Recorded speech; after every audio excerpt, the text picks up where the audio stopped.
Callum leisce Yeah, so rugam é down the guys that are vi quite comes ar berle vi dinner machna Rossa Ó Snodaigh vi sa bblion fum school agus der session go criven leis go Gael go bheit gethe ran a hain a berle go raibh session an berle leir níos luithin a mise. So ag school lurcán hí an túvás an tromlach na páistí tógaí le Gaeilge. Bhí sé dógáil le Gaeilge. No, ar a líad go gáhangach. But rud, we're swinging me rasher. Snap gan áhab seo. Yeah, we got it. We go get chuile gwine, So we either motori we didn't just got atma instant school. We are wrong these lean for the ein wrong ella vi an ag an am agus son why sin amach lachnig vi go wrong ag gach school and son any action. Well, mar an always at freestar school lorcan mar sin rud atá. In rooms a tachter. Hossi sé mar it nuidig Quite a dog to see beter mar but bonige si vi skul na Galíní agus skul na Muchalí agus an son vi an Néanra agus ke go raibh siad ar fad mar scolarc vi scolarcan op skul na Galíní skul na Buchalí mar a vi an tascat ver sé de sean skul na vi na Buchalí óga in aino Galíní dulteach bailach eile but an rud nu an na ní an agus bíon conan na Gaeilge hannig siad san ar an chef sin mar riamh ní bhíoh páistí tusa ar scoil go dtí sé seacht bín an am a nuidig nach a cúisnú a bhí mé sa túlan bhí rac mór an mar gur dúra go raibh ceadig na páistí dul ar scoil ó íse cúig bhí rac mílta ceirt fhí óig na páistí scrisa sé seo iad an sir se agna bheith a có so agus bhí siad anna bhá bhí bíon daoine mulla nach dosítar ar an scríomh go dtí sé seacht Nis go bhla gachil tuis mór go méid aithnig na páistí ar ibrecha agus litricha bhí sé trí. So, deir gráin si cólathe, gur fear gan é sin dhéanamh agus tá Steiners agus na cín eile a mhan sin rá fág na páistí fuair féin agus fóla móid siad chuile rud. So, anyway, to contour fé. No, that's just a beep. All right. So nílan but hánig siad le chéile péirbe mar éad ag améigen agus is stocha gur tharla sé sin nuair a bhí nuair denún an afreithnú scoile. É 75 ná. Bhí column tréis scríb an tola sin na column faoin afreithnú mar gur sé den staidir ar de star scoil den chuoin. Ach séir bhí an ná gur curú an curú scoíocht na hhéireann fé inniucha an OECD agus dúirt siad san ní tá tep ar na scolanna éon ide tó dábhrí sin chun go méach níos mó ar méid míle sin chun go méach an méid is mó an chuid is fearr áil as an dachas chafar na neistíocht dhéanamh insan na dachas agus bíon an rud mór a rinne éan in neistíocht na dachas agus tá daoine rá bhfuil éire ionintach ó thaobh ná tá na dachas a fuórmórne a bhád chun tosaigh ar na dachas tá páistí fáil na léinnta seo is cosúil. Is go bhfuil an éan mar an ggéanaan an nachhfuil an stuff céin arolalas bhfuil an ábaltach céin and ní hold but it's down to friúléis ar an riomh ar fád atá rudí atáirú. So, but sin socha gur tharla an cónasca go drá sin agus pe am a tharla gur denú éon scoil gur tarníocht na níán isteach insan scoil chomá. So an son níos beag gan a gasta beag na níonraí taring heisteach fé choras na scoilíochta. Go cínta. Sin an star taringíoch na manscoil na isteach sa choras a dachas is choras príomháideach a bhí ionta sin. So cheap daoine maionnta scoilíocht idir is 7 agus a 3 day well beag dóhan a got leis an marachtáil sa saoil. So agus Beidir an ceart go bhí daoine dul amach agus I déanamh, you know, is obair fearmóireachta agus obair talún agus íoscaireachta agus a lán den sais sin obair a bhí a gceist tógáil agus mar sin de so bheith an anna sin a ólam go hán gasta. Tá gaile dachas a gúí gomeach na níonraí iste faoi scá an stát go bhfuil nach bhfuil mar tá si cinál tá gair céim an faoi láthar credum. Dúir a róta go raibh ceann buí an seo ar dú. Trílú rinne mé hain cúpla iireachtaí de bhunú ar wahall le go méid páistí dulsteach na níine an bheoga le gailge ar líad na hebrecha agus mar sin de. Agus má thusann siad sa sro, a luí a thusann siad sa sro as fearr ó heh leanúnachas na scoile chunig méid go raibh líon na páistí ag titim blian so mi sé gairí anna bhórtha. Déanamh sin híos I gcuireadh an Ruairc agus thosaí líon na páistí ag ardú. In scoil motha difrion scoil Béarla bunaíoch níonra ar crais agus, you know, fim sure céim fannach féad linge sin íar. But bhí mé dlacha chuig mé timppla lura daoine nuair a bheith an cad é lámór an tairí ann cad é the Manorhampton show hang amach agus hang sús le aine le páiste bheith Bonnie Baby shows mar sin meach simime go de fáiste chuirgadí níon Gaeilge. So brech mé lán anachas siad lán simig daoine. Trí le heachtar duine leis an níon ré bin agus an áitlein é ré. Mar a hála bhí leidú chomór sin tucha ar líon na báistí bhí sa Gaelscoil go raibh nach raibh ach trí theomra, trí búntóir ann seachas ceithre búntóir. Tá bhí múntóirí muoine gá rang an duine in hína bheag go mór ra héanas dó trí ceart chuig sé. So bhí seomra saoracha. Dúir sortha bhar fánar meach chuir sin níhhaling é arachtal. Ok. Chuig me go dtí an níonra áitiúil. An níl an áitiúil agus dúir titan. Le hasasta seo le linn COVID. Bhí duine eile bhí siad chun é áit a thógáil dúin. Agus hepar sin mar bhí siad a géire go bheith sé sin ann agus go bheith onad sprí mar himpelar. But níor siad ná an cad é an targad a áil den an sprí. Or níor siad ná an cad a thugann tú ar an árachas íoch ar an sprí. Bhí sé mé an éidir chamá sin. Tá foiib lei sin nach chuil I gach airnáil sois leis an árachas. Gnáí scúlaní agus gach sois rú. Agus néonraí chamá tá si bheith lánachail bunk go bhar an árachas. No, glach an denú you know, cad é hannig gáirdisteach thug siad lán riomhraí as na cólachtaí árachas denú an dúcha ortha bhí siad as cór na cuarta agus tá an árachas fós níos códéir is a bhí. Agus bhí sin atáliú so rinne uíirecht an níon a bhúnú ní bunú na Gaelscoil. Mar a bun an átic eile tá dacroch leis an hiúric in níl. Tá chuig mé reis dúnú áit amháin bhí níl an áirithe agus chuéis rún siad a dúirsaí bhí so bhí deisian an sin. Bhí an nílan sa bhaile bhí raic mílteach tóga tairngthe ag roinnt mothraí. So bhí an deisian. Céim bliain leis sin fethe. Seo díreach ribh COVID so nuair a thosaíimiid ben hos hannig COVID agus níor bhéin ag géir aon rudí an blin linsin, but néidir fé hain hannig mé ar bhean a bhí lán tiltnach oscail go tupan bhí an scoil lán tiltnach chur mé deagháil a chéile iad agus well bhí anamach a gom thug mé an anamcha dómh agus duine ar gcuine níor hannig siad Tá ní oscail an scoil ar ní oscail ar chanéanra thug siad faoi a ríis am léana fuair siad ban a bhí tiltnach muoine ar bhéin Gaeilge, you know.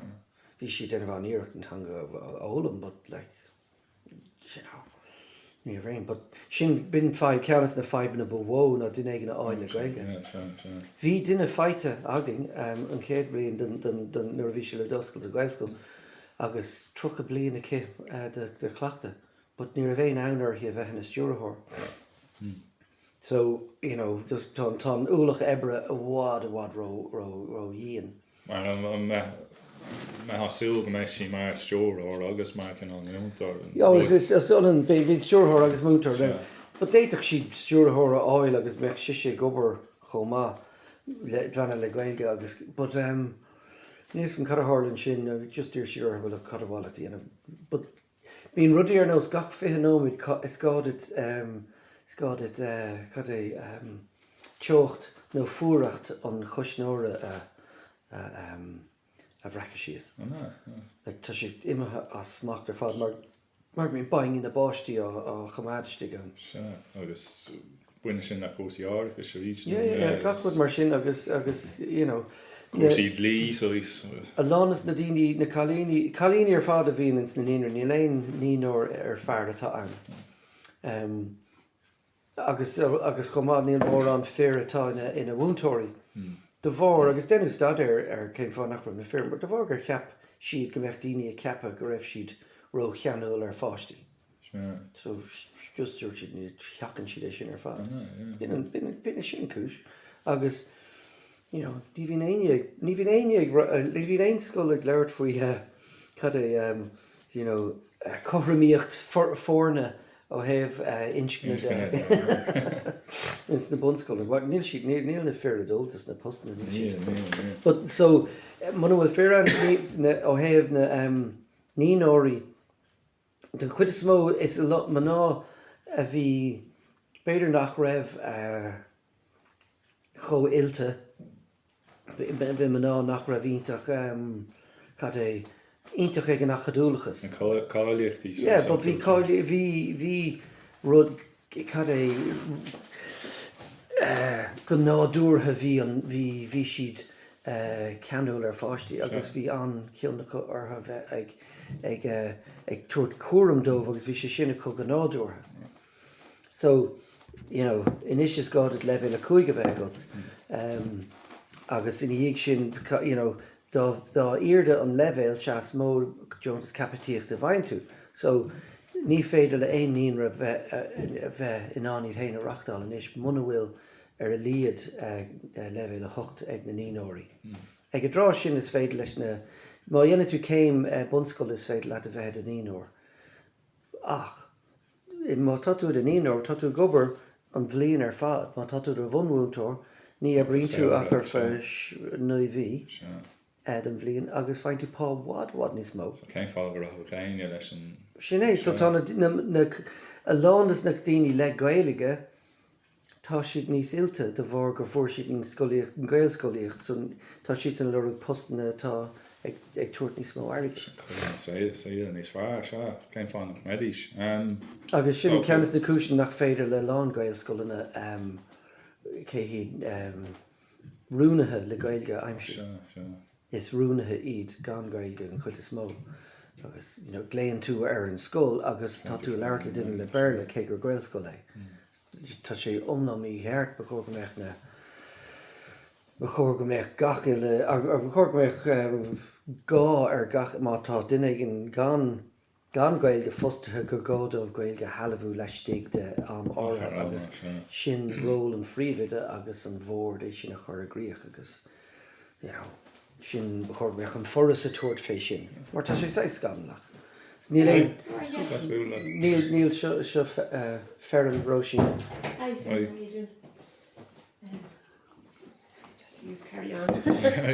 Ach an raibh dacrúchtaí den sá chéine oimsiú múntóir leis an Gaelscoil, nó bhí sé go tosna amach nó. Nar thosaí mar bhí sé an Jackar, mar níor faoine formar ach trí formar an cead I mí dhéanaar agus sun bhí ar an áit bheith ar oscailte mí manóir. Céim bliain é seo. 2007. Agus na riire tá sé fear eisteach fágtar tú as ar de stúm féin chun scoil oscailt. Cad dhéanana cábhaimid an troscán. Tá chumanise go raibh agus bhí fearr, bhí duine ag an atógáil, sé an eisteach an rud bhí atáirú. Bhí fearr atógáil dúirt sé sin go raibh ceadige an teach an aice leis an pób a leige agus go dóg sé scoilú. I was like, great, tá áite going. Mar bhí sean scoil agus bhí mar ar tí sinna áil agus an drama bhí chun é ligan amach bhí si de rá. No chats, bhí si just ar núsáid chur mí smó brewer in HSE chun breis stuff a store all down. So bhí scumbags ar ire. Slíimid áí géirí cinál choran an echar níos má spéise ag daoine sa. Agus son ag grinú dúirte bhil céimhhéit a bhí se chun tuairtún péirbe. Cum sa folkló fin hanga. Cé go raibh duine díobh posta le ban as inis mór. So agus Gaeilge, but anyway, hannig bud ar an duine seo, you know, is brabús a bhí sesin na swinine bhar. So lurig sé airgad ón rialtas chun cap sesin go bhaich sé public-private partnership. And sin tíirtas thus sé mon tógála, lag sé rud nach raibh ceadige lag, a stopú an tógáil. Agus curúin scolar siúil I tictarna, is dochan tain ceann ar down. Chunnig mé ag tacht sús an bhaile. Níl sé tictarna ile tá sé. No, so an chéad bblion bhí sé hústáire in san áit méoch an discóir siúil. Agus Clubíthe nó riúil. Clubíthe, so bhí an bar an seo agus bhí seomra daus an sin, so curú rang amháin, curú falla idir an dách an sin, dún curú, you know, cúlí ar an mar. Na maná a bhí brec, you know, bhí rudí le, you know, maná lá luchtig agus sailsí mar sin a có na lábha, curú busca timpeall ar sin. Bhí sé gach iirecht agus bhí scoil á rúna, bhí scoil á rúna in san bhí scoil á rúna an áit aigen agus bhí muidna balú bhí fear going a bhí ag dáir amán timpeall, bhí mu denmh tafada agus bhí mu dul amach chun Shane McGowan a bhalú agus bhí neart spás ar cool van an duine seo. So dúir sé look féile stop isteach in school agus ceann an stuff seo sa a bhain muid a ghuine. So sé all right. So fu troscán ar sean troscán ar fád bhí a chafamach ag an monscoil seo. So bhí neart troscán a going. Now, bhí duine teachchugging as Gaelscoil agus an job bhí again a bhuidne chamád ag glúiseacht mar choiste agus muid a chamád ag denmh na cinní cearta a bhíle denmh agus éon chinine bhó a bhí ar an dhéanamh ná an sanbheán. Agus bin an cean níor fanning with a réiteachta sin agus near na bára sé a hála bhí seachtar díing ón bhí coiste bunathe farsing a going. Nas go cuigur is fihe ar fad. So, bhí an ann ar daoine go méid go dosach an rud seo. Bhí an ann ar an scoil áitiúil, an mór scoil áitiúil, hánig an fear an príomhide a thugam agus dúirt sé. Seo é 2006, beidh sé sin a ruscailt a go gá i mí man or is dúirt mé, well, í dócha is cai sé bhar ruscailt, ní féad lumsa, níl sé tuairt éon airige dumsa, ní féad lum na seomraí a thógáil, cai an scoil seo oscailt.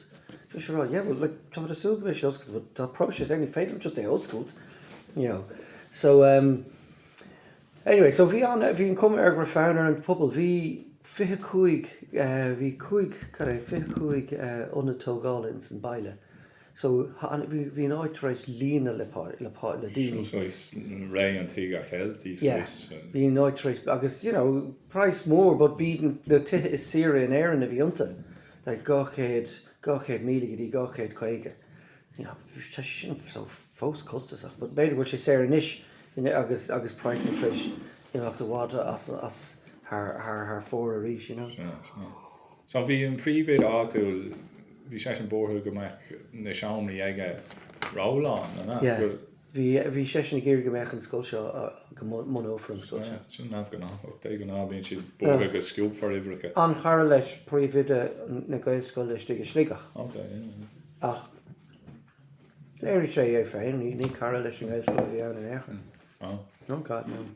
Agus caiin so is daoine a bhí ar an gcuiste, so is tuismáirí óga nó daoine a bhí... Yeah, tuismáirí óga. Daoine áitiúil a daoine bhí buga an cheanta. Ná daoine bhí treis bugaisteach, bert nach ra bhéin páistí acu. Bhí an cheannachar antanga. Duine bhí in a bhúntar scoile, bhúntar Gaeilge scoile in san baile. But, yeah, bhí...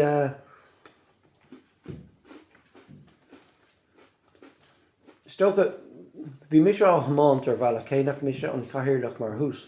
Thugin ról an chathaoirleach de frin an iarmhúntar Gaeilge. But a rihan lei bhí mis denmh na gléan ar fad. Like, you know, mar bhí gachéin eile gopur. So bhí mis an gléach ar na ranóg a chuí chun cíní éagsúla dhéanamh. And some there na dála den chathaoirleach dumsa and so tréith seán a bhíorm beagnach seaamh siar bhí me chu tréachta leis an obair.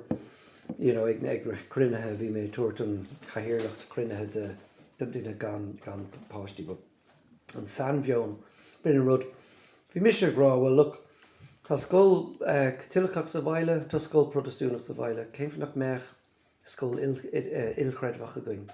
Is féidir leis an puras-patrúnteachta scoil ilchredhacha takic de thuir scoil ilchredhach. So, you know, thugamar múntóir as scoil ilchredhach iníos chun cainte ón McCormack agus an príomhid a bhí thús in san scoil idirchredhach thús in Béla Shani. Oh, sure. Gaelscoil éirne. Yeah. Níomh Nick Irma de banam to shoot. Agus leir siise agus chuirta ag an lámh sús agus dúirt sé céin acma or céin chuid céin ranóg an protestúnachtas atá a bhfuine got agus dúirt sé is go dúirt sé sin mar más tá aon bhainteach seo le cad é presbytéireachas bé tá anhatá an réilge. Ní bheith géon bhainteach má fáiste le sin. Chreid siad san gur you know, Scarúnathe so is well, no, chreid siad san gur díaltas ó dia a bhí san cad é sa chuirta mór. oh no. Si bin a dúirt sin. Son leir an fearr faoi dúirt leir sé faoin ilchredhachas agus bhí gachaile duine Maltaige. Bhí mis rá scoil ilchredhacha bhééis an. Ítach agus an son dúirt sé bliana bháin a bhí sé leir faoin na féiltí agsúla, tíortha agsúla, bhí si le duine, you know, staidir rudí féilte credh agsúla dúirt sé agus bliana bháin ní dhearnam ar Santa. Gur an lámh an áda. Céim ar dhéanamh Santa? Well, is féile catilachach é, so rinne mar ní dú bhealaí nó rud éigean ina áid.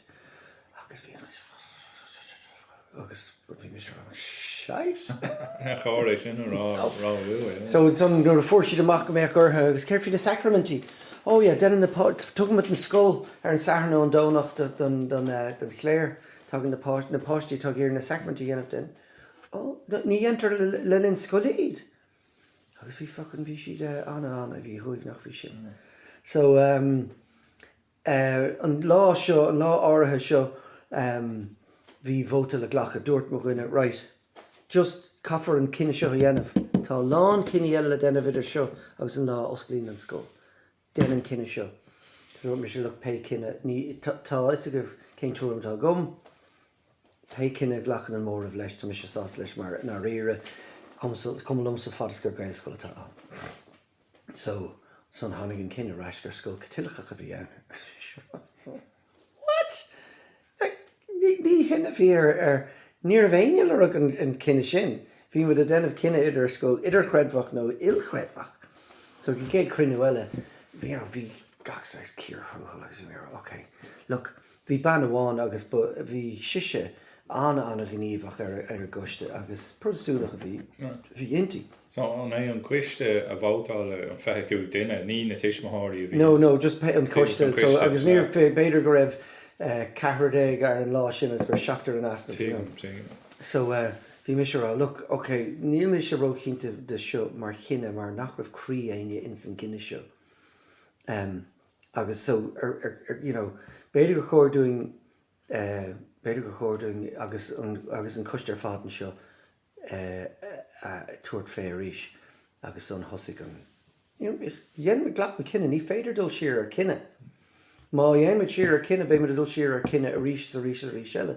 Ní rud maithe tá cinenne déanta ghlach leis. Is mé rá, well, níl sé seo rá bhád Níor sin seo, is protestúnach is seo, like, you know, bhfuil scoil catilcha til seo so an bailcha dénú an cinna ná. Cétar a bhábhar scoil ilchredmhach méid ortha lábha, cétar a bhábhar scoil idirchredmhach méid ortha lábha. Cé nachhfuil a bhábhar, okay. Bhfuil aon duine go thomláin a gcuine scoil catilachach. Níor neacha aon lábh an áda, suirt sé. Sin bhór gine, céad rud eile. So hiúil beidir seise duine amach agus bin an split.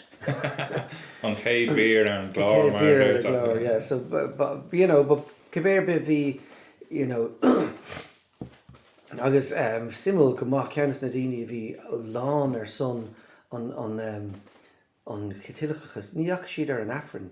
Agus an son níor chuirt siad na páistí in scoil Perbe. Bheith rá, cad sa jowla bhí an sin. You're hit me an échra.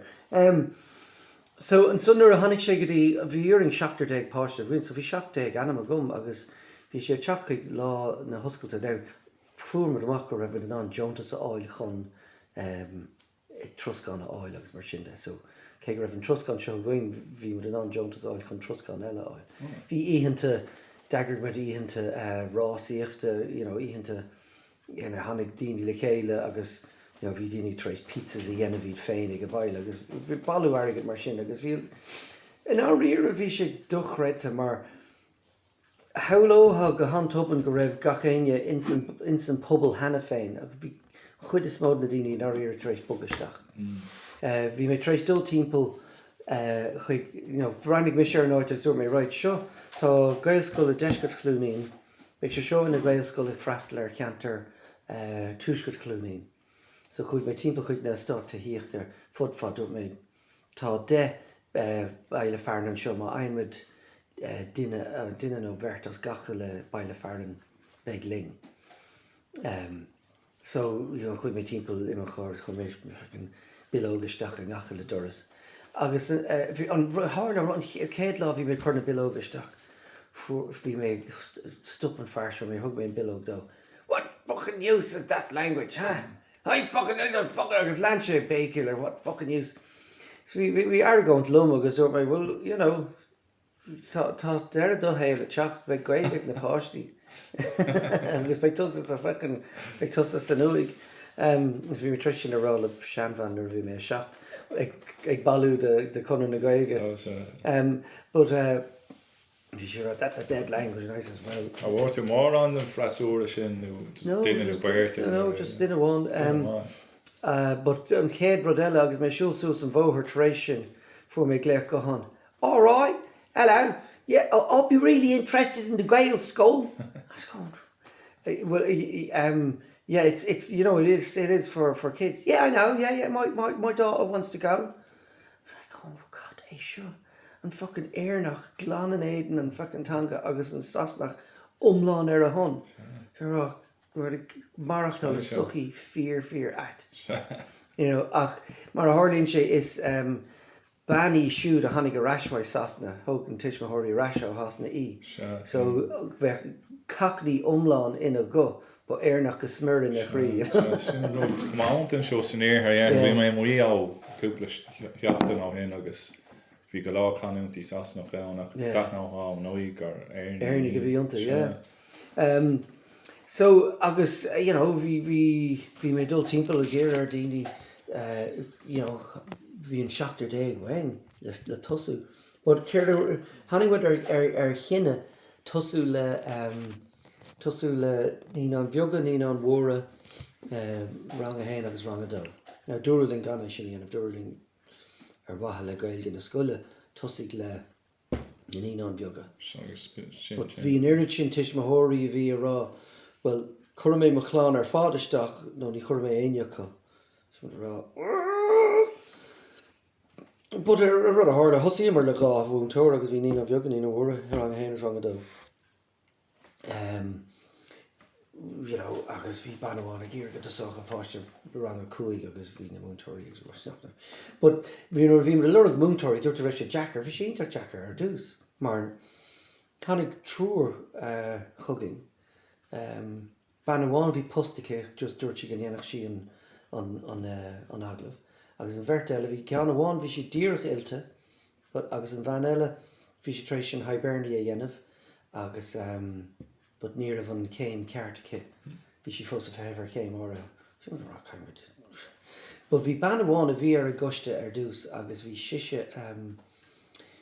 siise gobard an PTSD dul timpeall ag moine gailge de móna chorasaí Conas-Gaeilge bhoine agus bhí gailge an scoice agus dúr a lomsa gur bise ceannas na daoine ar chóir aimimsú chun an posta a ghlacha so dimig sí ón goiste níor sí an but dúirt sí rud éigen bhí sí leir na ní hé go bhlam sa bheith in a fríomhid agus mé rá sé sin gohfuil si gur smuoinnig sí ar ba bhí sí torach so dúir mé dar leirrma sé léthe agus dúir mé look just tarfa seach an aglah mar but dúirt sí ní bheith sé ceart tosú ar scóil ní éting siar a márach is sé ghlacha có luú sa fu mé post so mé tá sé ceatathe nach bhfuil tá ní bheith géine a casí iad so díirmar ar an chalín a bhí díirtrééis an chláiste seo ar seo fad hí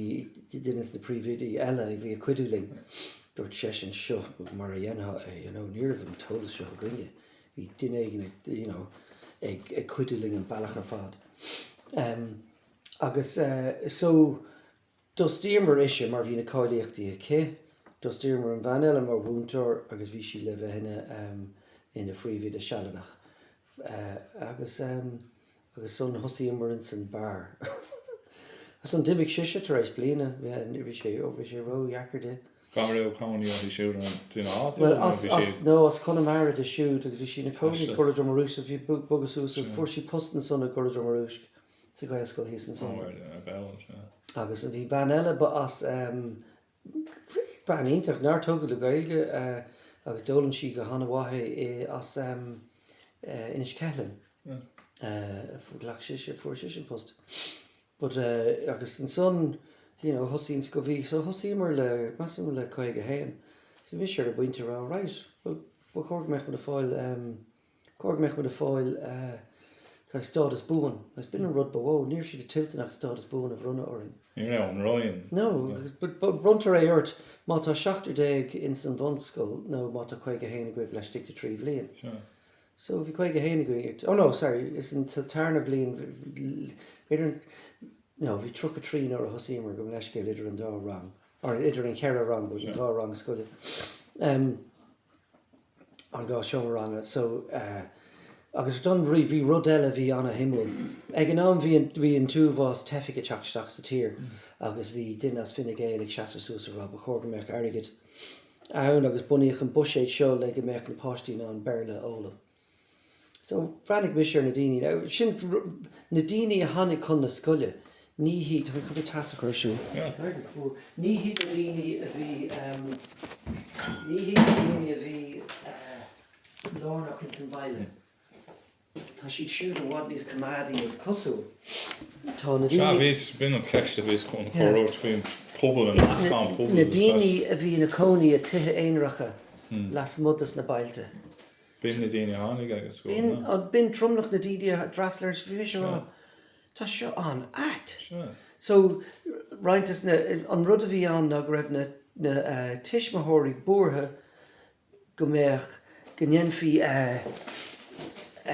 cad é go mbeadh na páistí túla denna bhidir ealú idir na páistí bhídóla an Gaelscoil agus so tá siad sanna cahabh gom na páistí eile cahabh dearg bhfuil sin tús maistíneachas so bhí siad a churgadí an mórscoil na daoine bhí conaí las mó den baile níor sé sin so saoigh a lehéad gur sin a rud a chur an stadla rud éigen bhain sé le cúsaí tanga nó politic nó aon ó just cúsaí na báistí agus tromíochta agus búirt ná tháinig des bishopsús agus dhéan sé ihe Gaeilge dúing agus mar chud chun airgid a chruinú don scóil agus bhí sé go híntaach as bhil sé an túmhás daoine as bhí sé rá bhfuil siúd na tiismathirí a cheapan go bhfuil rud níos fearr an andá báistí agus ceap ga chéine gur Gaeilge cothnaí sin sa bhaile so Agus luí tú na tefií an sin a hána mar an tú siúr. Yeah, well, sin bin an rud. Bhí seachtar dé tiismethór ná rugú in éireann.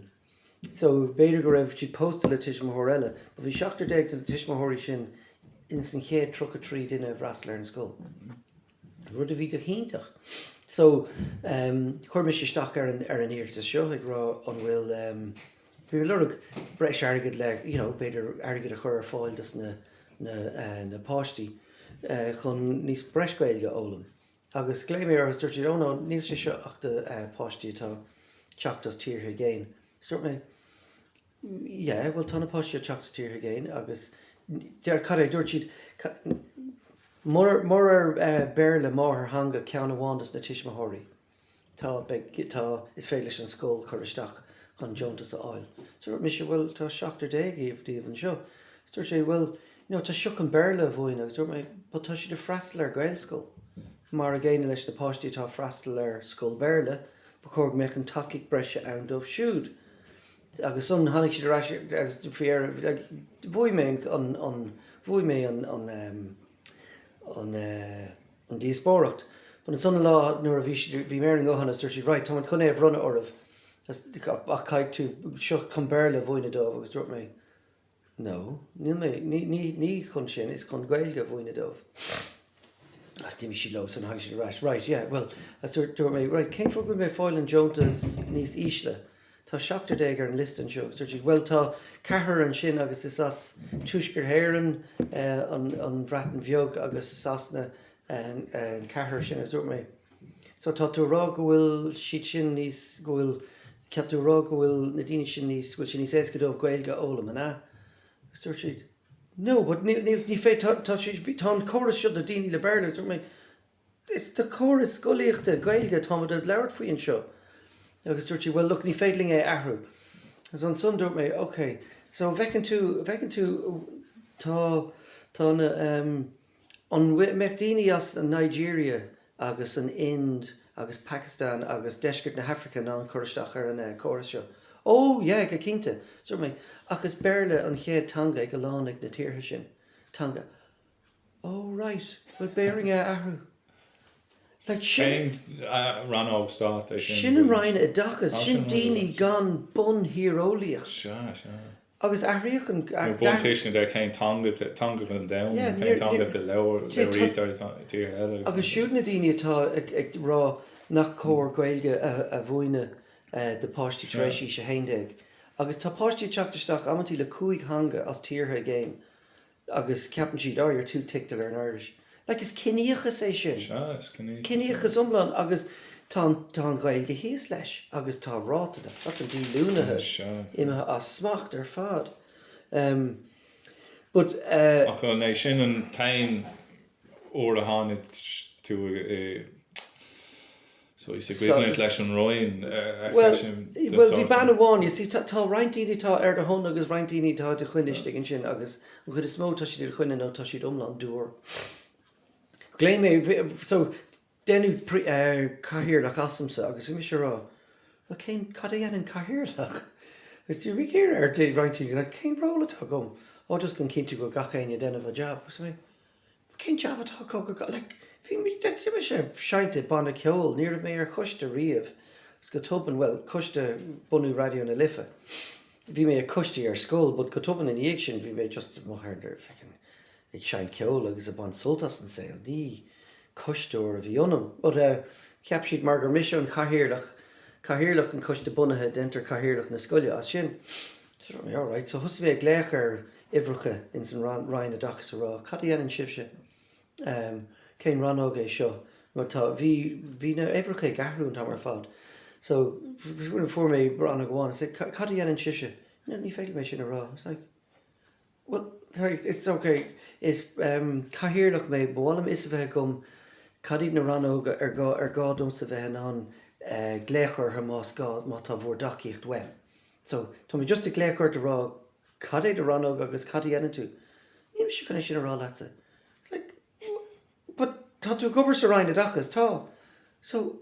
rá ifigú le agus céim fannach féid lá. No, ní thugach siad tólas sin dom. Tá mis brain ní a gar mé amach san tafach mar ní fém sa dul arachta ní hé nach just aspe trehearchachta sa rud le ní si tásta Cartlan nu na cápéisi dúnis mit it céim fá mar bhfuil si go lána coscríomh sa seanlógus ní féidir loí de léamh as tá búirtartha go méid rud éigen so is dúramán an chud is mócha ach beidir nach dúramán iad ach beidir bhfuil si just a chosan féin mar is cluiche mór is for an fihiile atá in san stát chóras agus tá na daoine beaga deran linge cadargáú dhéanamh agus níl féidir le ach glúiseacht an sin agus a ráis. Ní féidir fiú glúiseach, féidir go glúiseacht a ráig sin méid agus dul ar dhéis máta den éigen ann ná tá an frasúir le leige tuchttar an job dómhsan. Is in so ní féidir le tá a dhéanamh agus dábhrí sin ligann siad ortha go bhfuil siad dúr mar agus is na daoine ar chúl a chur na fihilíní amach chun an drohobar a dhéanamh agus chun bás áil ar asún. So is na daoine ar chúl atá déanamh na rialcha agus a déanamh cinnte nach féidir leis an Gaeilge bug a ráig. Bhéin cinnte de go bhfuil daoine leis an meán céin a bhí ag an LFM ar Sean LFM language for even Langford FM bhfuil si sin fósan sa chóras agus an meán frigaige ní ach tá bamantí bheitha ceappa bhfuil gur bhfuil siad in san détá fáil amach bhfuil aine in san cad a thugann tú ar an drám sin loyalist Party of Ireland. Tá drám tá party Kilchunní agus lachlí tá duine bháin agus is fucking Gaelgord an scothé duine íhing é tá sé just down mar gur iad san ag an ná bíd san an 10 party a bhí i gcuinnig ginmhile sa chuig sé lo but ní ha látha go bhfuil a polítíocht ar son aontathe le hasna but níos tá aon tú an agus tá siad san i gcuinnig ginmhile but ní ach sé lo but actually simú fechan bhfuil daoine sa Ryan dachas mar chuid an héintachtóirí mar tá siad chomhfric Gaeilge lo. An dá leat an feic sé spéisiúil dá ná canál survey anmh dámh cé nach scuile siad an tálas ach an dá leat bhfuil tá chuid de sin ann ó chuid de rudí eile an dúr mar leú tú géirí an stát a chosint agus nó géirí an canál Ryan a chosint Ryan féin a chosint, Cá seachas é frith gaéilech nó bhfuil rud beir an nua liberálach ann nó nachfuil siad géirí nó oibre thuirtúir nó hain agus well nu liberal I mean tá siad có ar sé nó an chud eile going ní haithnín a lán obair le muinte na hhéireann a go bháin má tá siad a coní las mud an tír agus má tá chur obair ar ghaoine bhí siad fecin drugalach agus mar nach bhfuil na daoine tá gceannas ag leabhar Gaeilge tá siad san ag rá lá féin bh caiim é seo dhéanamh bud céim fág mé a dhéanamh cad éon chúis. I mean tá aimimena an Ryan dachas ná cinntu de go bhfuil i dachas ar bháin ó hebh aimimena tangan ná go bhfuil ráthanga nó phríthanga ar a duile gach páiste. Sin na haimimena.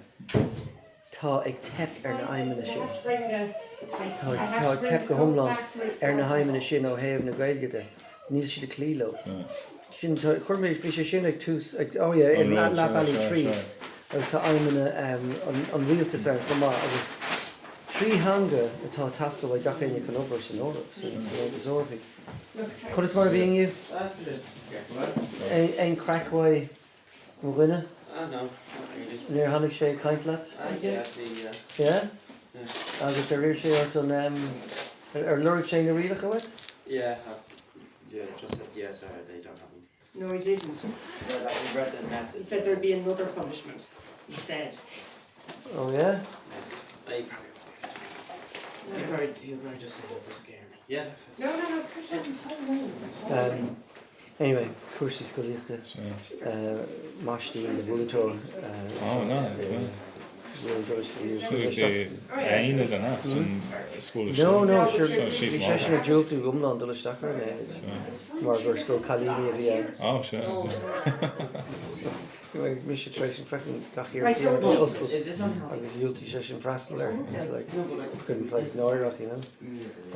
Ready for the morning. So, Pearba, cad a hála... The point for Ryan. Oh yeah, Ryan. An freigaileachas sé gan. Is an rud céine, daoine hain go dtíine scoilna so scoilna sasnacha ortha mar ní léon difríocht idir atra. But is lá na scoilna agus áid a bhí an gailge nuair stopú múile mútóirí 1968 dimig a lán is na níorhannig níor bhéin mútóirí teachtamach le gailge. Bhí si chunbh séir a rá a dhéanamh ag saoirse Verica agus na Breataine an fealsúnach sin. But bhí an fealsúnach sin á thuairis go Merle ní gailge. You know, so so bhí daoine ag trí le gachar a chahabh amach. Éonar sean agus bhín Berle nua agus bhí meon na níní nua. So cad a hála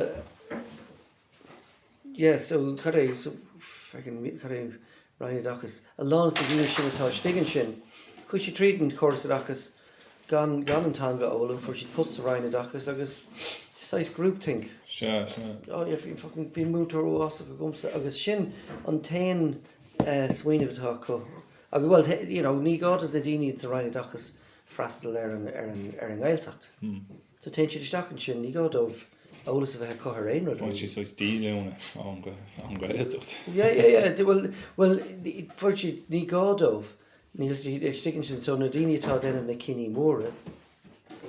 Sean gúil siad ionach srianta, like nuair a bhítar leart le Claire Spáinach. I mean, stuff bhín á níor túrma go cad a bhí an éad.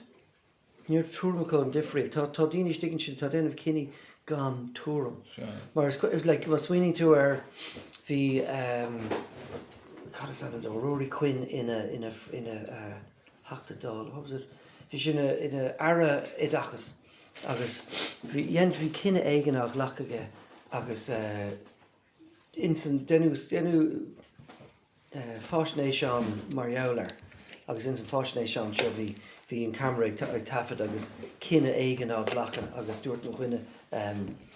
There's people here saying that it'll, this thing will close the 7 Gaeltacht schools west of Dingle. I doubt there's even 7 schools west of Dingle. Agus, so sin na daoine a bhí déanamh an cinenne. Agus, déiteach siad é lurach ar nidirlín fiúan.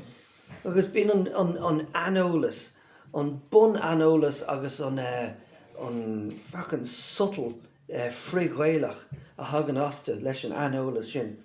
Daoine capar, like nuair a tháinig, what's his name? Nuair a scríb a ghuiine an cuimhneat an rud sin bhí sé tuairt the New Hibernians ortha.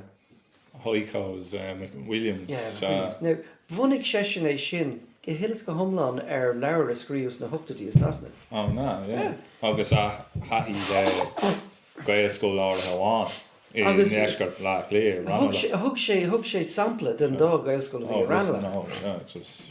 Gardy 4, well? No, no. No, tá mis sé teo. All right. Thuchasón. All right. So, now, ní eisian, thug sé sin sampla, but, ag an am céine, más miniú ar an dá Gaelscoil a buníoch in 1973, bin ceann amháin I baile mun agus ceann eile, sa chud is fuide amach ó bhailech léomhí tóga ag an am Scoil Nathí. So, bí seo iarthar na carach, or imil na carach a bhí ag sealbhúis na Gaeilge. Tá sé sin áilín is sé lán áitecha nach raibh ítach sever, tu glach si an Gaeilge chuca féin, ar oscailí Gaelscoil na ionta. So, bhí sé sin díreach, so bhí sé choristeach, fechan an rutse scríúins na hochtaí. Agus bhí duine ag an tríise sin rás cumna mé a léamh Céim chuoine bheith sin spéis an tugu ní is an cé scrí é but chuirn ag an tweets or no or Facebook. This is exactly straight out of this book from the 80s where there were the like the neo-Anglos or something like that. Agus decking man bhí sesin fiú luite in san leabhar seo. So bhí sesin díachtaréis sin rud Concap sin sciúil. Concap dúirt sé seo díreach a hála is sasna. Agus an áit rá this is exactly as happening níor úirt sé sin eolas go chruthigh sé sin an concap. So just chuir sé na dhéann sé athógáil ar an concap de daoine nuair a bhí severeacht de teachtasteach a tír.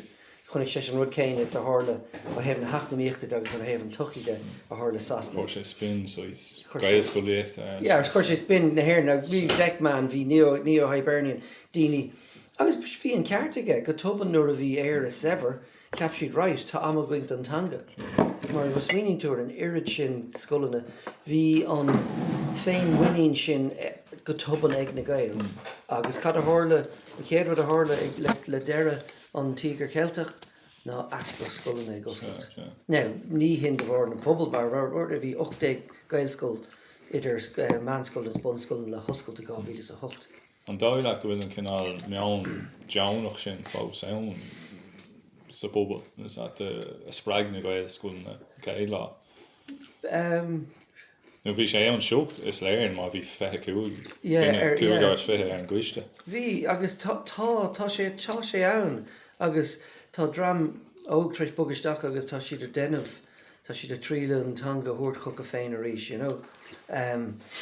Tá an darfacht an bhfuil an chur chuige agus an gníomh beag le feicáil, you know, I mean, beidir nach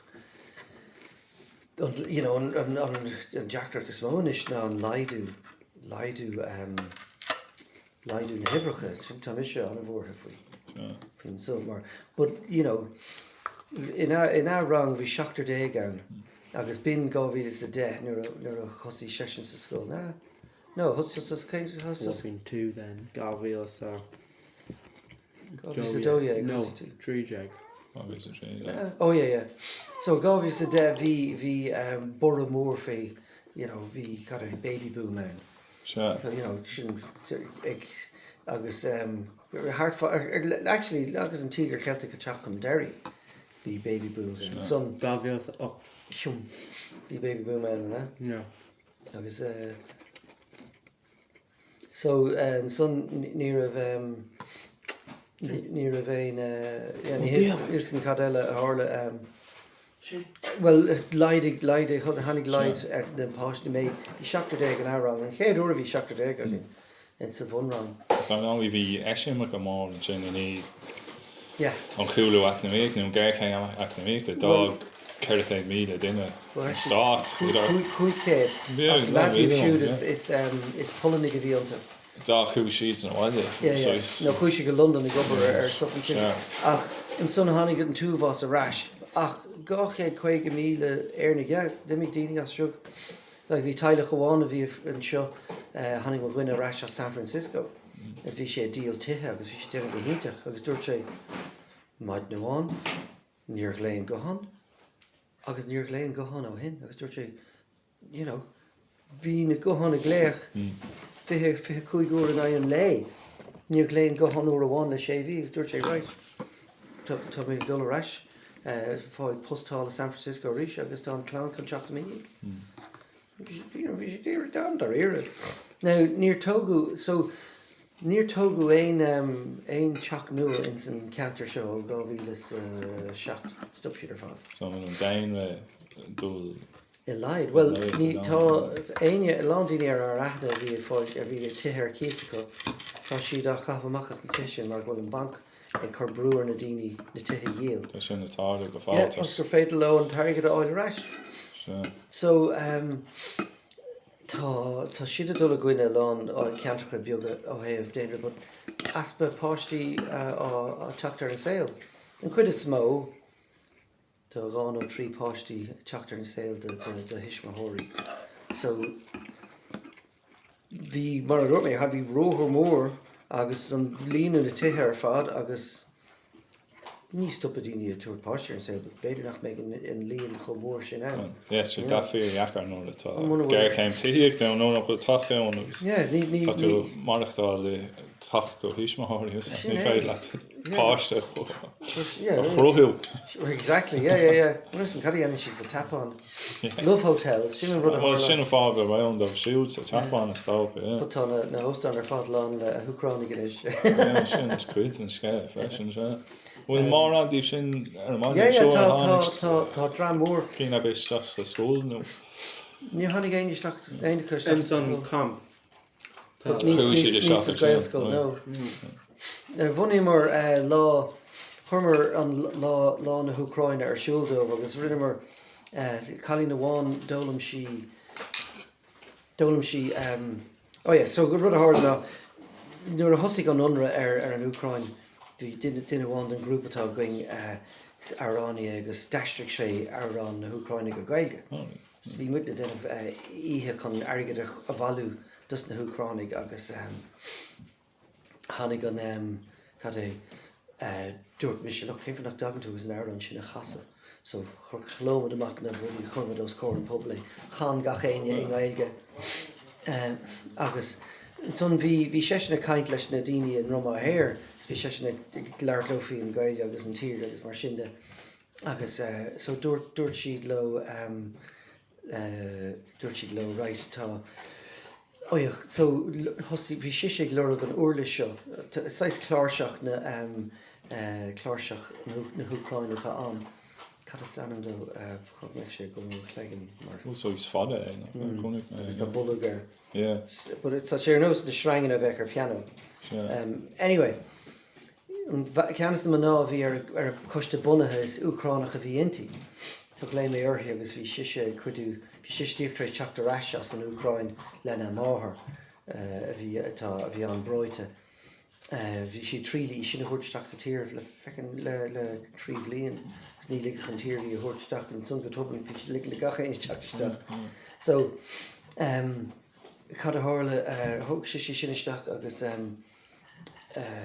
so chuid si se lurg agus chanigmid an uirliste agus runna mar orthaí é ar an lá mór na Húcráin is hannig din nas ortaí amach in si tafad ar chuúach ar nócht TG Cahare.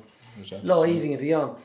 But tá neartacán seo, but níacha éine. Agus dólam an chalín ára na Húcráin in Gaeilge agus chan si éine ar a bhór sin an orlis. Éidir go tuchaí siad ar bell tá roiint acu sa Gaelscoil is cuireadh dom sa Gaelscoil léir. An ceann is nniuí actually. Ceann na cín is nniuí ar an chafrach sí west an sin.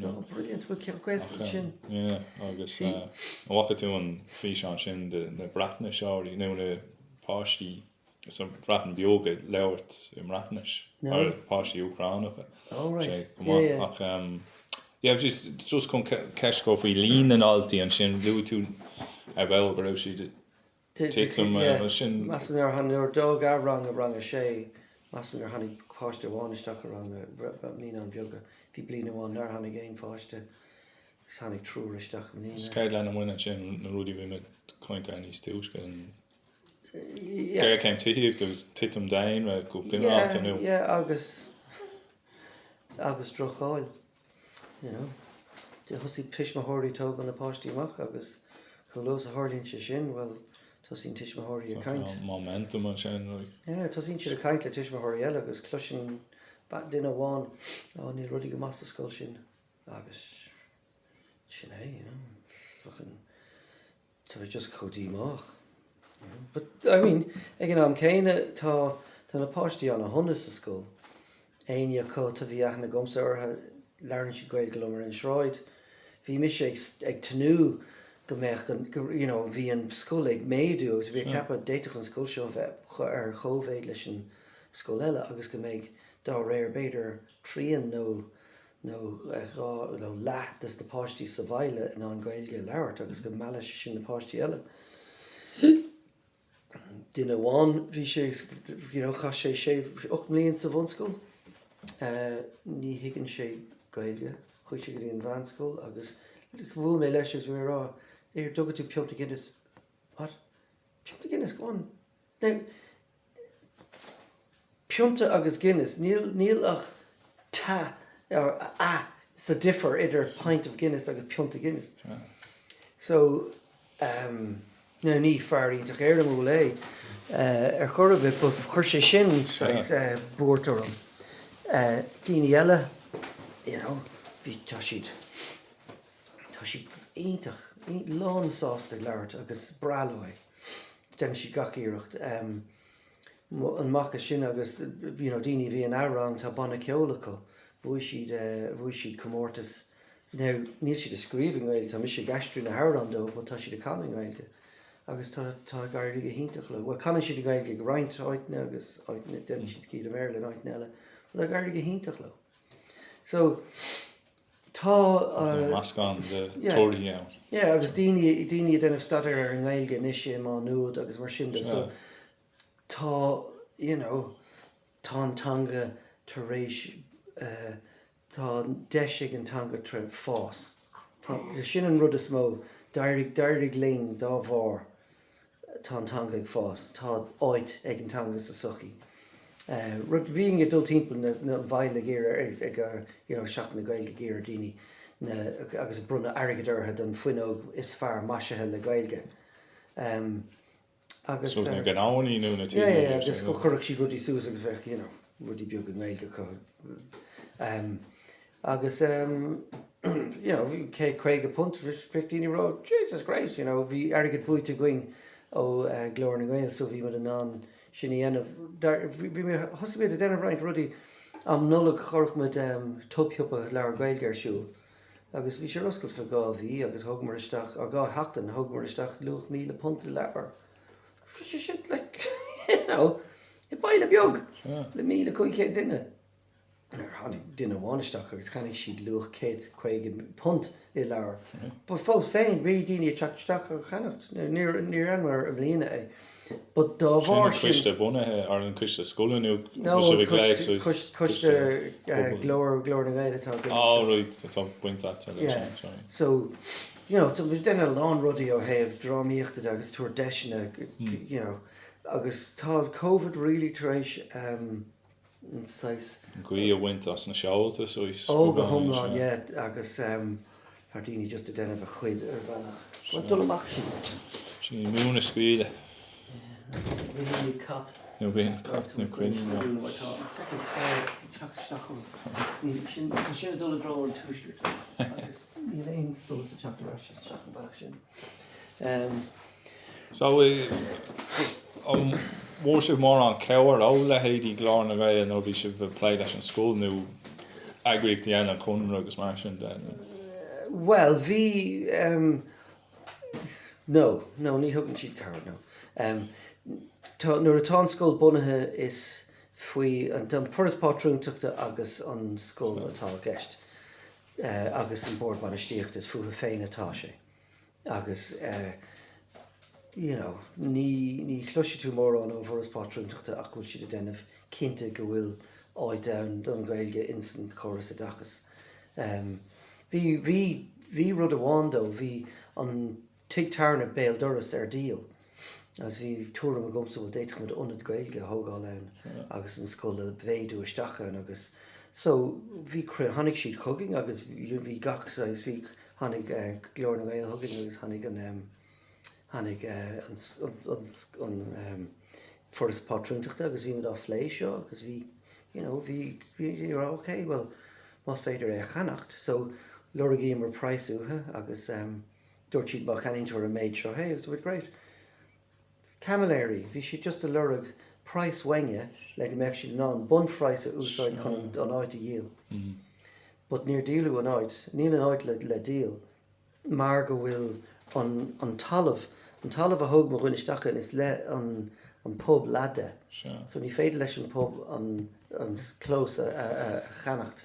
Má tá duine ag an bhú. So tá scúl nua á áil ag an Gaelscoil agus béidir le scúl nua go mala sé sin breistíní isteach. Feiceann siad scúl nua das. It's like Emil a bhaile, oh right. Sin atá mis ag tanú le. Sin an teochaí an máspruch aus Borgá so is an firdigan nua. Well, níl mis sé páirteach in san chuiste bhí siad gránalum. sais máistínach lom agus den immelú orm agus ke raibh man fashion omlá na trí an rud seo choú agus chamaad bhí orm seaamh sir agus fiú leis an níonra bhí mitrééis ní ban seo thuirt chucha agus bhí si de gorán lom faoi sin so bhí orm stoppe. But Perbe tá gang maithair ar a guiste agus tá an fergnam nua. Tá an talamh canathe níor casú an fód go fó, but tá an talamh canathe tá sé le tarlú. Ach má leidí an scoil ní just an cé go mór a thugus things like tú sin bheith foioi mar sin. Like an scoil hí a deisgurt Liatroma bhí iarúhaint a bheith mar dul a mór an son bheith mar chahirirlach agus bhí ferganmh le canacht le 16 seomra agus an son nuair a chunach siad an méid páistí bhí imá an scoil agus an méid páistí bhí a tosú dúir siad ferganmh le 2 seomra 10 a bheith an. It's like, oh my God, Bhí sin a táú hí sé carú trom a rus gá máth hí líon an áí a tuitim. Just an banú túthe stá No, Drocháil Dro omper agus drocháil.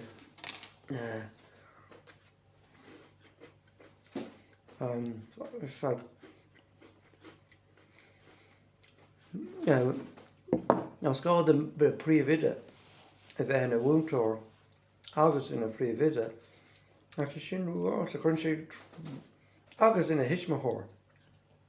Chun sé sin brú mílta nach chuirgine. Tá reintíine tá lánsáasta agus tá andó ar nó an bhain sin amthe nás na rí príomhide fucker. Bhí sé rachtáil na scoile, bhí páistíce, bhí sé rachtáil an cuman írscoile agus glóir na Gael ar cad ógras, bhí cuman ógras aici. Bhí na tiismathirí fád ag leir Gaeilge, bhí stuff postéirí Gaeilge, bhí sé gagrú an méid sin bhí si dochreta. So tá reintíine atá an fuinmh dochreta sin acu. Tíir sin daoine chomá. Mar agus tá mis beagnach tá mis sais tíirse heb tá mé omlán gníomhach mar ag denmh banistíocht ar an manna ceol so bhar bhealach ní léon am gom bheith smaoineh ar rudí eile hiile. Fiú na rudaí ar bhil an féin denmh níl an tam sin gom. So Táta dá an déironn sin chuir do bheasar cinál heilcí na Gaelscoil de gcuitne sa stát agus an Jackar mar you see níor bhunig an reinadachtas ach éon Gaelscoil amháin riamh. Go dtí le garad.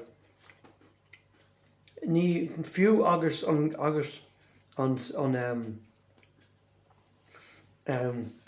hí na scoiln ar fad le tionta go Gaeilge. So ó heh bunú den ó 1973 araig.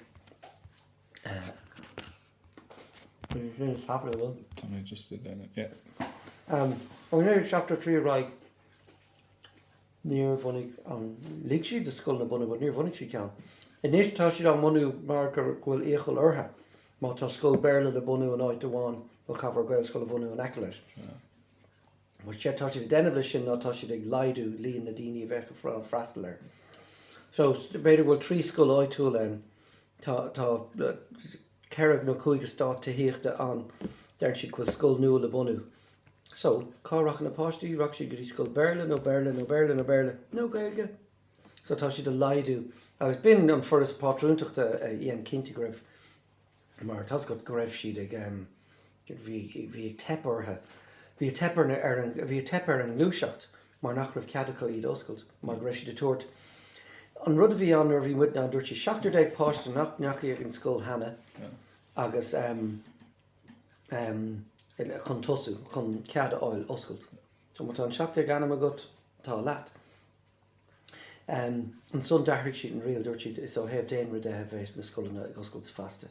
Ní bheith 3 scoil an áid nach ar féad le 1 scoil amháin freastal ar an pobl ach an áíire sé a bhí si rána bhí trí le scoil na ilchredfacha. A bhhanú chun an chléir a bhaintas na scoilna. So bin Rory Quinn a bhí trí le sinanamh bin an brew can educate together and he's small Yeah. one. Bhí si an rá tá daoine tapsachas fudfadan down ní féidling a rála gur tilicií gíd tá ceart again. Bhí si ceart ag an chléir a rá tá fáilú á seachna ar scoil agus déanam mar gachíoach nó chun chléir. Scoil catilta é seo déanana se an rud a déanam widna nó.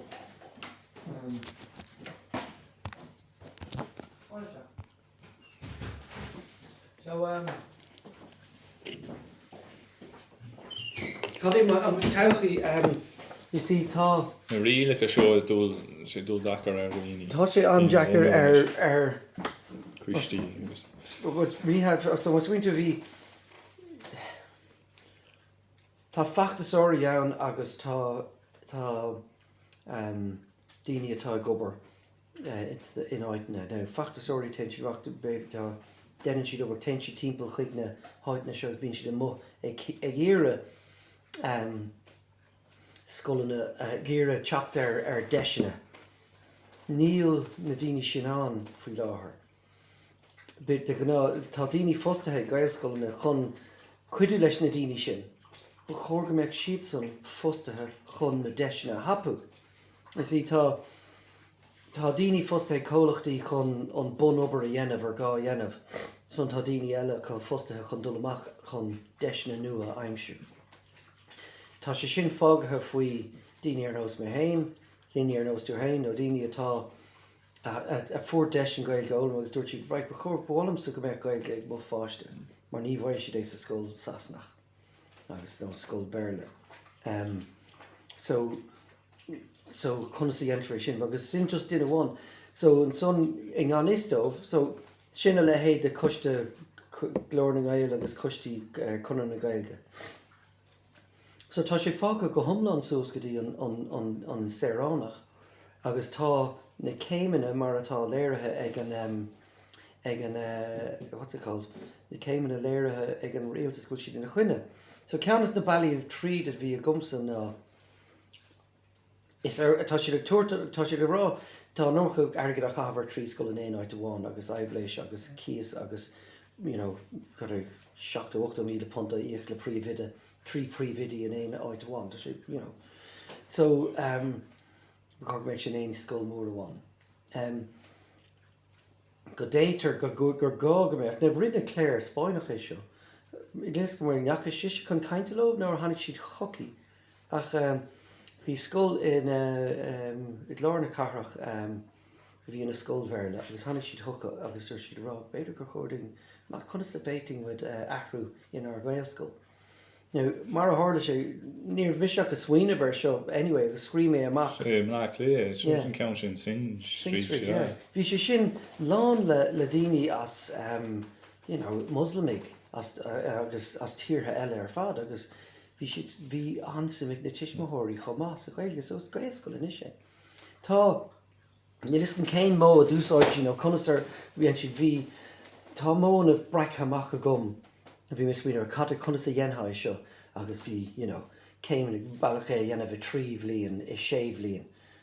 Sais rud a scríthar chúil, but template, structúr áirithe leis. Ní léon ólaíocht taobhfhiarda. Just, bhí sé ginse dom fhí scoil eile I Muo a thug fé, bhí duine déag páiste fágus a scoil agus dúirt siad, well, tháinig an príomhide agus na tiismóthirí ar an túr an céine. She's to anrá ar na Gaelscoil, na céim nach hiúntaín bud isteach an Gaelscoil. So chanig siad thuca agus dhéan siad é sin.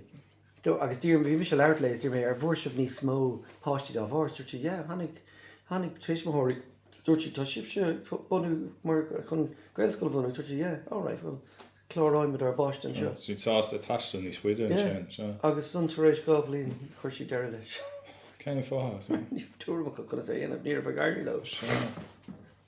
As nach raibh gairí níor just as ba takeíocht a beidir. I mean, na níonraí ní thugtar aon takeíochtas na níonraí, nuair a bhí forbert níonraí teoranta an bhí siad san ionteach gníomhach.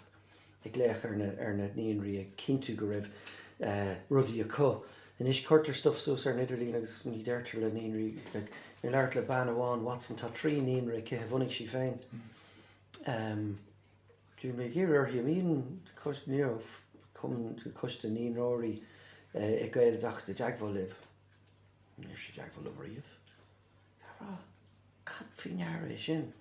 Caithí, sinné tá daoine atá gobar agus tá si dail ar na daoine atá si ar gobar ar a hom. Mis de gléachar rá bhfuil beidir aspiration, bhfuil éon aber breis ebre uthe.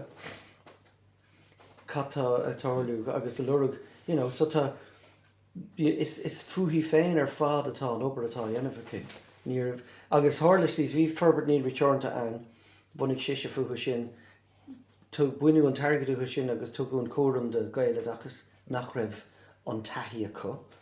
Ní rustig si daine is na daine bhí gobar le ferbert níl return ní lis mar lurug na daine sin post. So hanna daine nua gan éon coolra in san Arnall.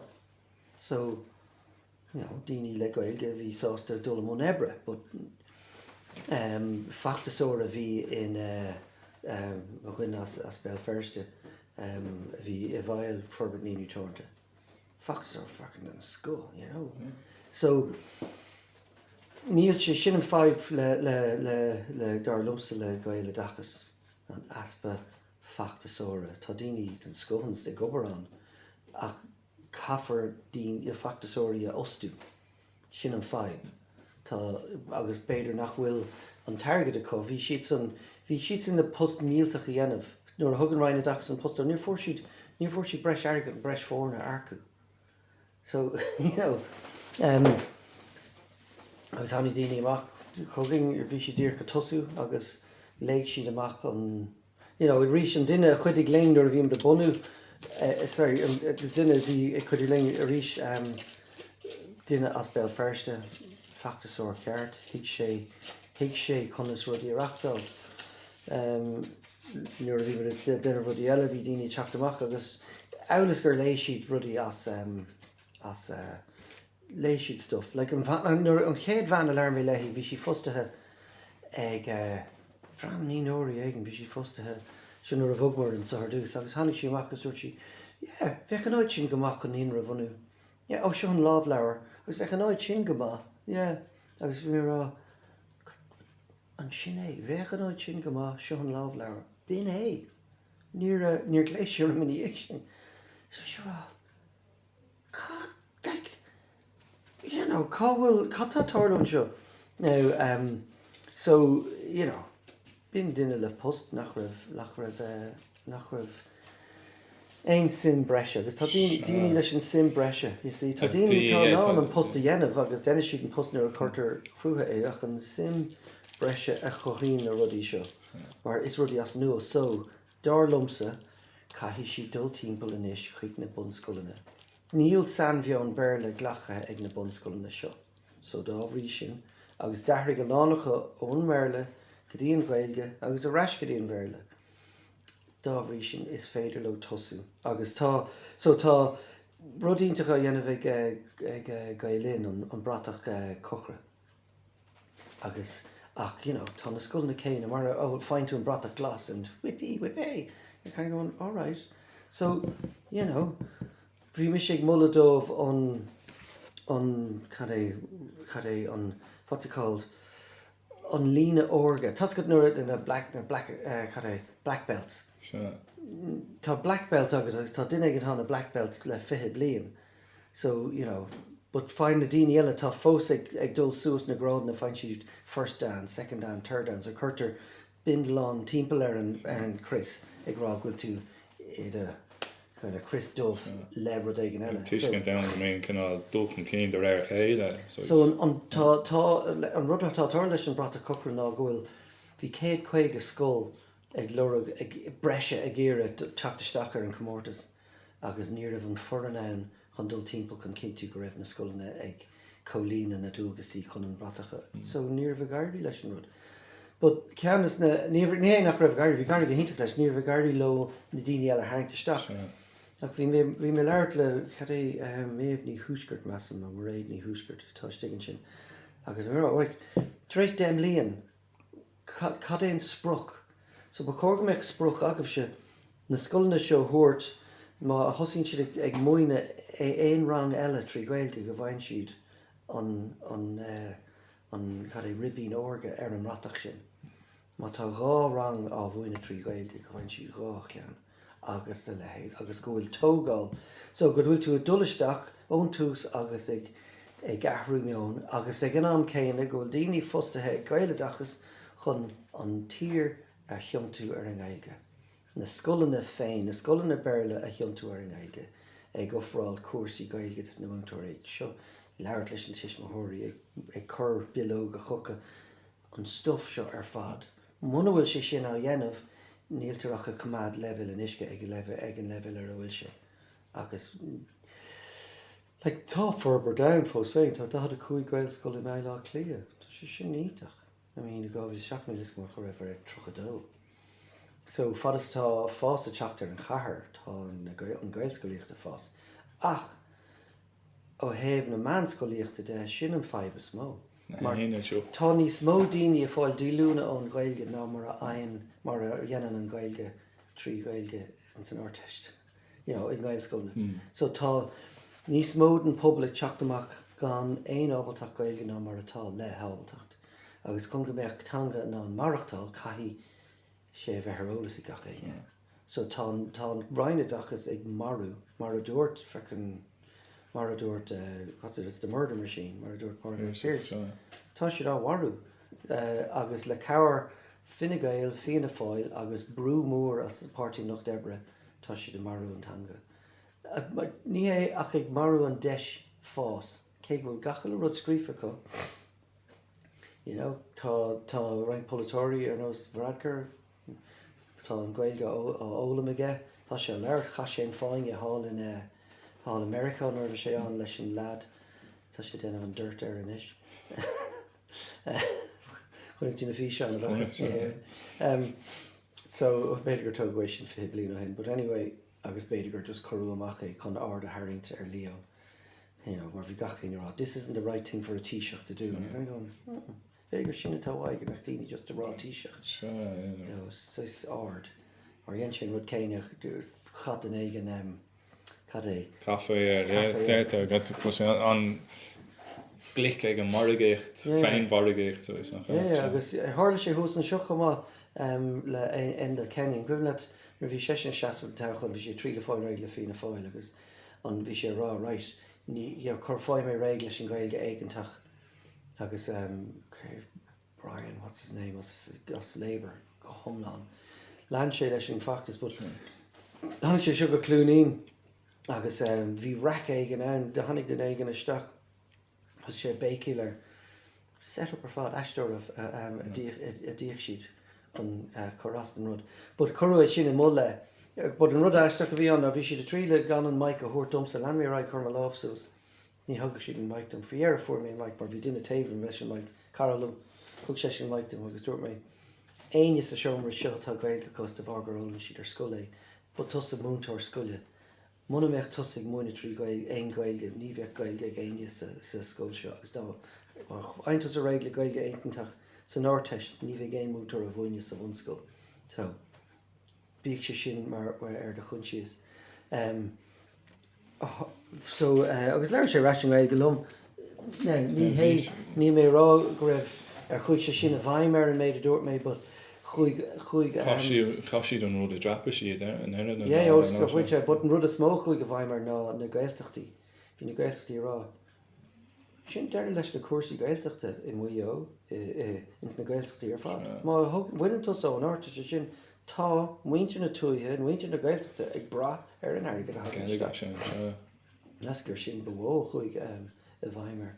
But tá daoine a brathir, tá daoine den a bhargad as tá, is tá lán airgad is muoine Gaeilge. Tíine rud is aite faoi tá Tá geile gar an haine an sois nach. tá agus tá sé a chothú dá bhar. Ach an son agus cuasaí ní cuasaí agus cuasaí agus bhfuil ar Gaeilge agus tá daoine tar éis an Gaeilge a ólam agus learn siad lumsa is sé usan seo. Lá an daoine. Daoine go tuban a bhí sé có háan sé loach nach ra bhéin úsáid a codó. As go tuban, dúirt siad, right, tá mé chud é sin dhéanamh agus tá siad déanta có. So tá daoine tar éis an céim a ghlacha. Agus sinna dhéanaan rúthar agus Gaelscoilíocht, sinna cuidaíonn sé sinna áid. Tá go tuban bhí cáil mothar an áid, go raibh daoine le Gaeilge. Bhí duine bháin seo Conamara agus bhí sé rá, Jesus, ar chur na rón, bhí sé rá smó Gaeilge le clús an sunna mar atá go maiile. A bhí ihe bháinna going nuair a denú tanga orpachas an Gaeilge. Bhí ihe ceúra going in san pub. Agus cosúil gur banháin a tháinig amach, agus aithna cé oring ar fad, agus dair sí an chorathe, mar go tuban bhraisiad an chéadú riamh nach go raibh sí a tír agsú. Ó tháinig sí ó sasna gachéin leart a merle bhí an tuiscin cóhiiscin céine, go tuban chunig sí gachéine a bhí aithna cé ortha agus iad a dain éigen eile, agus go tuban bhí sí an bhí thuid nach agus dimigh sí. But ítach an rud é, go tuban hiig sí gur dram nu amid. Ceannas de postí bhí leart le bhí chríal dul go dtí an Gaelscoil sin, tá sé sin trééis séránach na hhéir na áil féin. Tá sé fólam an tanca. You're fucking simple leid aige. Chumas fuck leis faoi. Níor hascí bhaid go bhracha an báiste go an Gaelscoil. Tá sé sin is ólam. So tá na rudaí ítach dearfacha seo atáirú na cinní pásanta. Agus, creidme se go bhfuil ráchinál sa tír. Tá siúd an, ar tántanga có siúd an ar míle an tanga bheithe có. Really tá an tríú siúd a ligan ortha gur fuairló an tanga. Tá an duine sin Ireland, Irish, ar Gaeilge Radical Revolution. Bhí sé sin... Yeah, chuir sé sin a lehéad, dúirt sé sin gur a lehéad na daoine ar nós na self-hating Jews nó na daoine éireacha a bhí chofatach iad féin a léirú gur chuid siad a gcuine an éirechas ar fad. Agus a chur dlíthe nabhéireacha isteach ar fréireacha agus a rinne gachsáis chun nach ceapach aine go raibh siad san, mar go raibh si cófrahéireach ní léon seans go raibh siad é. So, daoine nar airdig lo leis an chóras agus is chóras beirle, mar ní féidir, níl an chóras beirle le amach le gur féidir leat, gur féidir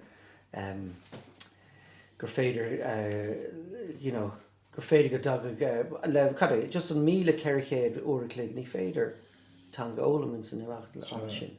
Agus ní thugtar an 950 uair clíg na páistí in san na bunscoil na beirle. Just ní thugtar. So, bhíigh siad a denmh uair clíg an aon lei in na rib na hochtaí, is chorú deire le sin. So, dá réir, ní gá go mbeadh uair clíg Gaeilge bheadh sé sin bheadh Gaeilge bheadh gut lena bheadh go mbeadh tú a tuairt rang den méid sin. So, ní sé sin á dhéanamh. So, dá mbeadh gan dahad nóméid ach go dúlacht fiche nóméid cainte, den bheadh beidir go mbeadh. Tá sé le hathrú. Ní le gairí leis an bailach nua, just ní le gairí leis. Tá sé tepin san scoil na beirle agus hána féin tá sé leir faoi a bhaint amach. Tá sé buinte amach ag na Gardaí, tá ní gá Gaeilge bheith go le dúisteach na Gardaí heile. Sin na cúpla bliain an Ní léon cuasaí Gaeilge a chur ar fáil dómh. Bhain gach ile colún tacha a bhí an don tanga, tá sé buinte amach ag Fine Gael agus Fianna Fáil. Ceannar ceann. Cé bhfuil an ceann eile, an ceann mór fiche bliain. But ní fiú spruch gan takeíochtaí. Tá spruch mór gan takeíocht. Ná hanig ich chuig. Mar feitreis. Sin má fartaí léich chun. Bóim so an báthar bhúil a Rossa. Bhí sin an spéisiú, yeah. But yeah, okay. So, but I'm going to learn shit. But it's fair letting Laura oil on Ireland the scriptural instructions in the vernacular. Sure. But Nilis can will to a dull co fada shearshin. Níl in ó riire, Like, feic sé úsáach tíir lua ach Yeah. ní bheith an town No, an but spás an no, Neil, it's like it's Lara Rumlan, but Yeah. it's few lu gurbid na protestúnig, you know, if you tríle protestúnig I Yenavas na Gael, if you slánú an tanga, fadas if you an tanga vula as na páistí eile. fiú sin a lua Tá sé just closing. Tá sé sin sais luite Kelly said how ironic it must have seemed. Se cuinom go leún se faoine prostéúnig But ní léironn si go cearta now. Anyway.